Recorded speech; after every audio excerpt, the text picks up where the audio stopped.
The evidence across cost, biochemistry, mechanism diversity, cardiovascular effects, anti-inflammatory signaling, brain delivery, oncological considerations, trial history, tissue targeting, genetic variation, and age-dependent physiology. The most intellectually honest synthesis is not a simple verdict that niacin always wins or that NMN is always fraudulent.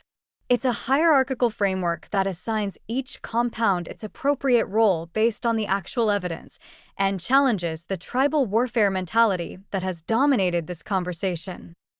Niacin, specifically nicotinic acid, should function as the foundation-level NAD plus intervention for approximately 95% of people interested in longevity optimization.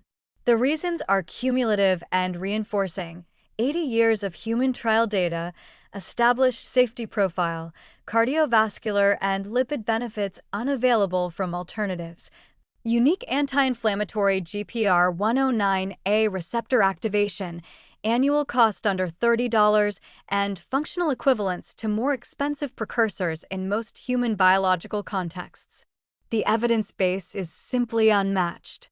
For the vast majority of healthy adults, niacin at 250 mg to 1 g daily, titrated to tolerance, represents the optimal balance of proven efficacy, mechanistic breadth, and cost-effectiveness.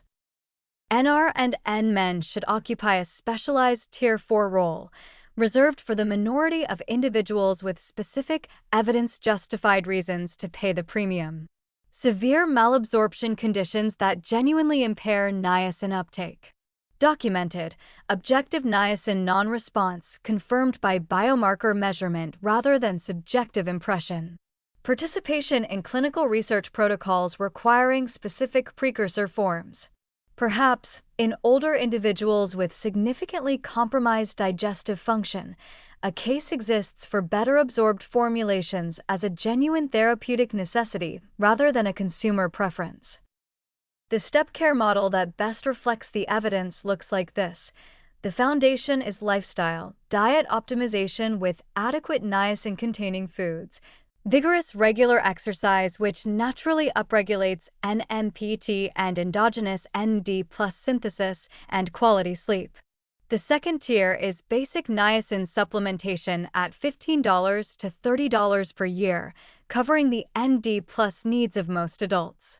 A third tier involves enhanced niacin formulations, liposomal, extended release, or sublingual, for individuals with specific tolerance or kinetic requirements, still dramatically cheaper than designer precursors. The fourth tier is NR or NMN for the narrow population with genuine clinical need for their specific properties. The graduation criteria for moving between tiers matter enormously. A lack of response to the lower tier, defined by objective biomarkers rather than subjective dissatisfaction, is the appropriate trigger for escalation. A specific health condition documented to respond better to a higher-tier approach. Genetic testing revealing pathway deficiencies that lower-tier interventions cannot adequately address. Not, I feel like I should be doing more. Not, my wellness influencer mentioned NMN.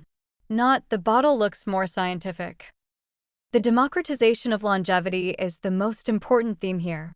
Aging well should not require financial means.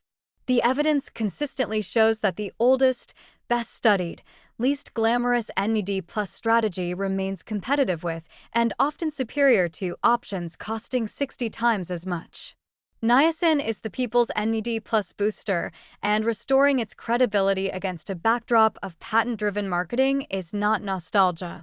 It's applied scientific rigor, the kind the longevity community claims to stand for.